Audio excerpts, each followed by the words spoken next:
Football is back, baby, and so are all the ridiculously bad takes you're going to hear from all around the world and the pundits that just cannot get enough of what's going on and off the field. I'm just going to go real quickly. I just want to talk about my view of the protests, what's going on right now on the field. Now, obviously, I'm against racism. I think I shouldn't even have to say that, but I will. I'm absolutely against racism, and I truly, truly feel bad for anyone who feels that they are being discriminated against. And if they are, it's a terrible, terrible thing, truly. I mean, for anyone. I mean, blacks, whites, any color, any people.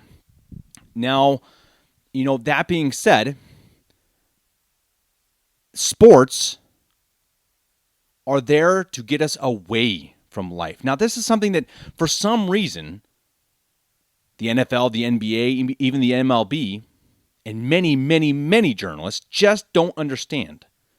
They think that their platform gives them the responsibility, the right, the obligation to talk about it, to shove it in our faces, to be out there. Now, I understand this. I don't think they have bad intentions. Most of them don't. They do want to talk about inequality, and they want to talk about what's going on, and they want right in the world. I truly believe that. I don't think these are bad guys. I don't think these are bad people trying to make mistakes, whatever. But the fact is, we watch sports to get away from this. We watch sports to get away from the ugliness of the world, to get away from politics, to get away from racism, to get away from what's going on the streets. We see enough of it day in and day out. Every night we see it on news, on Twitter, on Facebook, on Instagram. And it's enough. It's enough. We don't want to see it on the football field. I don't, and many fans don't either. And so when you see fans in Kansas City booing during some, a united stand, which the two teams got together and stood across the field arm in arm, there's nothing wrong with that. No one, maybe 0.1% of the world finds something wrong with that. Sure, you have racists, and those racists, yeah, maybe they booed. But people aren't booing. It's not most anybody who's booing. Say there are 100 people booing. I think maybe one of them is actually a racist, actually hates black people. Maybe one of them. I hope I'm wrong. I'm sorry, I hope I'm not wrong. I hope that is the case. Maybe I'm wrong. I hope not. But the other 99 are people who just don't want it shoved in their face. They get enough of it everywhere else, and they don't want to hear about it on the field. They want you to play the game. They want to be able to bet on the game. They want to be able to drink beer and enjoy the game. That's hard enough this year with Corona and whatnot. The world is already wonky enough in 2020. They don't want to be told every day what's going on the football field. They get enough of it. And it's just not going to help any league. Look at the NBA ratings. And the ratings are going to go down in the NFL if they continue to do this, which I don't think they will. You saw the Kansas City Chiefs stand up during the national anthem. Props to them. Now, I said this last year. I don't have a huge deal with guys kneeling down. You know what? I respect the flag, but it's absolutely true. I don't always, if the national anthem's on and I'm watching TV, I don't stand and hold my hand to my chest. Now, maybe I should. But that is, I guess you could say their rights. It's at least a freedom of speech that I'm okay with. If you want to kneel, that's okay. Now, the fact that everyone blames Kaepernick for being out of the league and says that the league is racist, that's a joke. It's a joke. Come on. There are enough black guys, black quarterbacks, black NFL players. You cannot tell me the NFL is racist. That's an absolute farce. Now, maybe the NFL is against Kaepernick because he had some really, really strong thoughts about anti-police. Maybe they don't like how he approaches things. Maybe they don't like that he is so outspoken, but they're not racist because of it. And it's an absolute joke to say so. Look at the two guys who played last night, Deshaun Watson and Pat Mahomes. Now, I don't like Pat Mahomes because he plays for the freaking Chiefs. But you know what? Those two guys I respect the heck out of. And they just got paid bank. Good for them. And I've heard this, a couple guys talking about this on Outkick and other places saying, that's what should be the focus right now. Two black quarterbacks are two of the highest paid quarterbacks in the NFL, two of the most respected quarterbacks in the NFL right now, two of the most talented quarterbacks in the NFL. And that's what should be in the news. These guys have achieved something. A lot. Everything. And there are many, many black and white and Hispanic and whoever else in the NFL doing it. Why are we always so negative about everything? And this is what gets on people's nerves. I want to watch football and just release. And that's all I'm going to say. I don't want to mention this again. Really, truly, I don't want to talk about it again. And I've already gone way longer than I wanted to. Because I know you want to hear about my takes and Skipper Dude's takes on the Broncos and football. So this is it. No more. I'm not even going to mention it for the rest of the year. I'm not going to mention it in any more podcasts at all. I'm not racist. I'm totally against racism, but leave it out of sports. Let sports be sports. Let it be clean and pure, and let us just kick back and enjoy it with a beer in hand. That's all I ask. Now, we do have football going on. Interesting game last night. I didn't get to watch it because, well, as you all know, it's 3 o'clock in the morning here in Germany. I'll do it for the Broncos. I won't do it for the Chiefs. The Chiefs are who we thought they were, unbelievably talented. Now they have a running back who is going to work very well in their scheme. They could go 16-0. They're going to be very, very good. Now, that doesn't really surprise anybody. Now, Houston, on the other hand, is really not good and really, really badly coached. Houston should and could likely go under 500 this year, which I thought would be the case because Bill O'Brien is an absolute idiot. So, anyway, looking forward to playing the Chiefs and looking forward to watching Drew Lock against Pat Mahomes. But, that's going to be tough. It's going to be tough. They're going to be a tough team to beat. Now, the Broncos, unfortunately, as we talked about in my mini pod a couple days ago, they have a lot going on negatively with Von Miller, obviously out for most likely the year. Now, they just had a report yesterday that Cortland Sutton is banged up. Fangio says he's day-to-day, so it looks like hopefully he'll be able to play on Sunday. So, nothing really going well for the Broncos right now. Skipper Dude is going to talk about elevation and the effect that could have on the coaching scheme and this matchup coming up for the Broncos on Monday night. And he makes some really, really good points and comparisons with John Elway and how Fangio can use Drew Lock like John Elway was used back in the day and take advantage of that high altitude in Denver, which I absolutely agree with Skipper Dude on. And another point I really want to point out before we get into any more Broncos talk, just with the NFL, we bet a lot last year. I guess we didn't actually bet, but we talked about it a lot at the beginning of the year, and I did a whole row of episodes on the Footballogist about the NFL and what I expected from teams going into 2019. And a lot of my research and a lot of my ideas came from the fact that I didn't think that teams with new coaches and new schemes were going to do very well at the beginning of the season. And it really panned out. I think in the first week, not a single new coach won. And I think through 2 weeks, there are only maybe 2 wins or something. I don't remember the exact numbers, but it was a really, really good point. Skipper Dude and I put our money where our mouths were. And this week we have a big going on for every single new coach to lose. And I think that's something that is really going to show with the Broncos and the Titans that obviously Fangio is in his second year. Vrabel, I believe, is in his third year, maybe 4 now in Tennessee. He's a good coach. I think he's very well respected, regarded around the league. Smart guy, tough guy, good coach. I think you've got to give him the advantage over Fangio. Fangio, though, I think, again, also very well respected defensive guy. In his second year, he's going to have a better idea, but I think you got to give Vrabel the advantage here. Now, the Broncos obviously are coming in with a new offensive coordinator. Drew Lock has had a new offensive coordinator, I think, 6 straight years, 4 years in college and now 2 in Denver. That is going to affect him, but the good thing is I think he knows how to deal with that kind of. I think he has a better idea of how that works. And I think that Fangio and Shermer are going to come out aggressive. I could see it going otherwise. I could see them being a little scared that they're not ready to pull out their offense because really this is like a preseason game that counts, honestly. It's going to be ugly almost for sure. But I think they're going to be aggressive. I think they're actually going to come out slinging the ball around a bit. We'll see what Skipper Dude says. I'll let you wait and hear what his take is on it. But that's my guess, is that they're actually going to be really pretty out there throwing the ball around. And I think that will open it up. So maybe in the first quarter, they try to sling it around a bit. You let Drew Lock roll out. You give him some naked bootlegs, whatever they're going to do. And then as the game goes on, you pound the ball with Lindsey and Gordon and Freeman and hope that you wear them out. You wear out Tennessee so that in the fourth quarter you can either put the game away or keep it close and win in the end when Tennessee is gassed. Denver is really, really good in home openers. I believe they're 7-0 in their last home openers. They're very good in September in general. And really, it comes down to teams not being completely in football shape and coming into Denver. That's obviously going to be the case and more this week against the Titans. Now, the Titans, on paper, are a better team. They're obviously a deep playoff team last year. They have, a really balanced team. They have Derrick Henry, obviously, at running back. You have Tannehill, who really came in and changed the entire outlook of the Tennessee Titans last season, halfway through when they were playing against Denver, obviously. And I think that they're not an explosive team. I think they're a team that could actually come in and win in Denver because a lot of what they do is on the ground. A lot of what they do is it's not nifty. It's not sexy. It's just kind of getting the job done.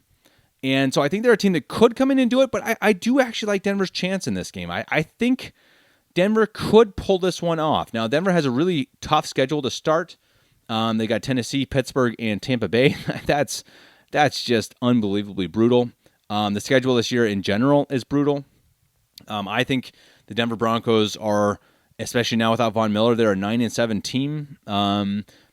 It all depends on Drew Lock. Now, I'm not a rocket scientist for saying that, but it's the case. The young quarterback is going to have to pull this team, especially now that Von Miller is out. And I think with Von Miller being out, it's not a plus, obviously. There's nothing good about it, but it puts even more onus on Drew Lock. And it means Drew Lock is Mr. Bronco. Drew Lock must be Mr. Bronco, and Drew Lock must put this team on his back and carry them. And to me, that's a good thing. That is going to be absolutely transformative for him, and we'll see how he handles it. Does he handle it well? I don't know. I'm not sure. We'll find out. And it's exciting. It's exciting to be able to watch that this year. I love his poise. I love his character. I love how he acts with his teammates. I think the guys love playing with him. I think they love playing for him. And I think that they've added some other guys, obviously, in this offseason who are going to be big-time contributors. And that being the case, this is going to be a good team. And they're going to have a big test against the Titans and then several tests coming up the rest of the first few weeks. So my prediction for Broncos-Titans, I think the Broncos are going to squeak it out. I think they're going to win 17-14. Drew Lock has a solid game, and the defense just holds on enough against a gassed Titans team to pull off a Week 1 victory. Skipper Dude's going to tell us what he thinks up next in the recipe that Vic Fangio and Pat Shurmur might have going against the Tennessee Titans. You all stay tuned. We'll have more, hopefully, in the coming weeks, depending on how busy we are. We'll try to get at least one podcast every week to talk about the Broncos, the reviews and previews of the coming games. Take it easy, guys.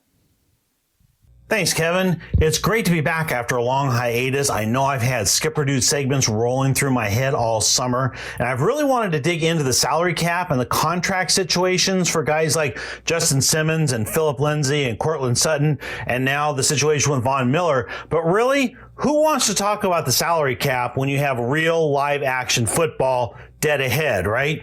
So today, I wanted to preview Monday's game with a toughie of a question.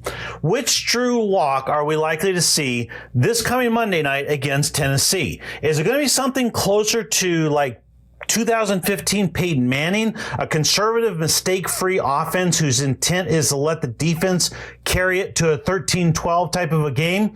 Or is it going to be something more like 2018 Patrick Mahomes, intent on a shootout? So let's look at this on a scale of 1 to 10, with 1 being 2015 Peyton Manning and 10 being 2018 Patrick Mahomes. And let's look at the arguments for each, and then we'll make a prediction.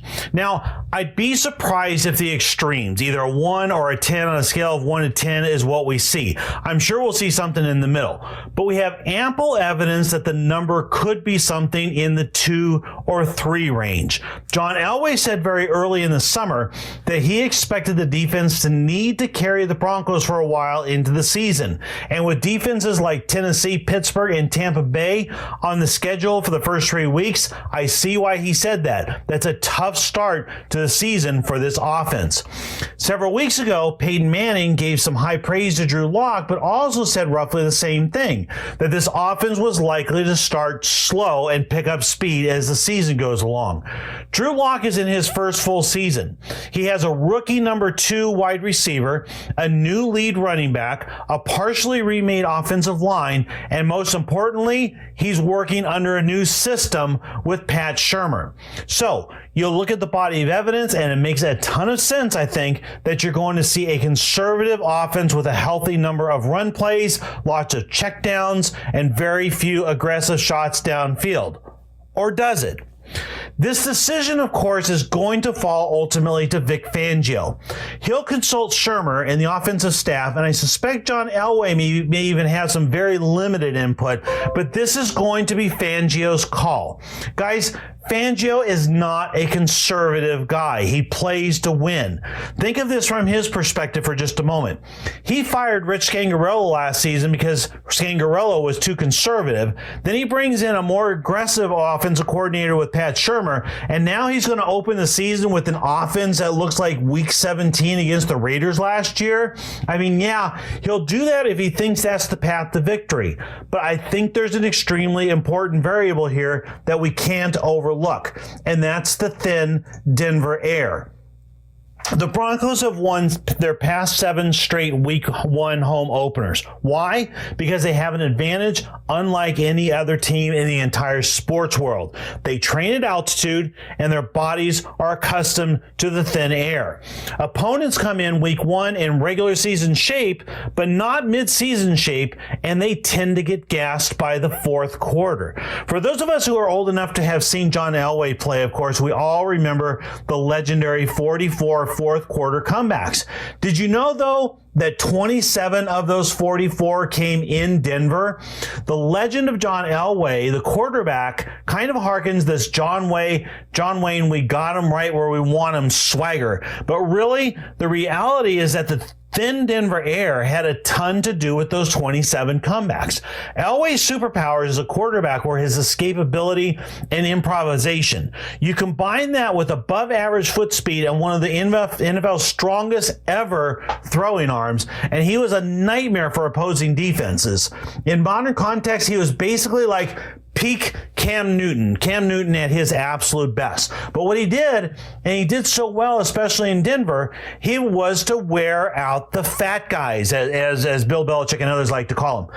His escapability and improvisation forced defensive linemen to chase him all game long.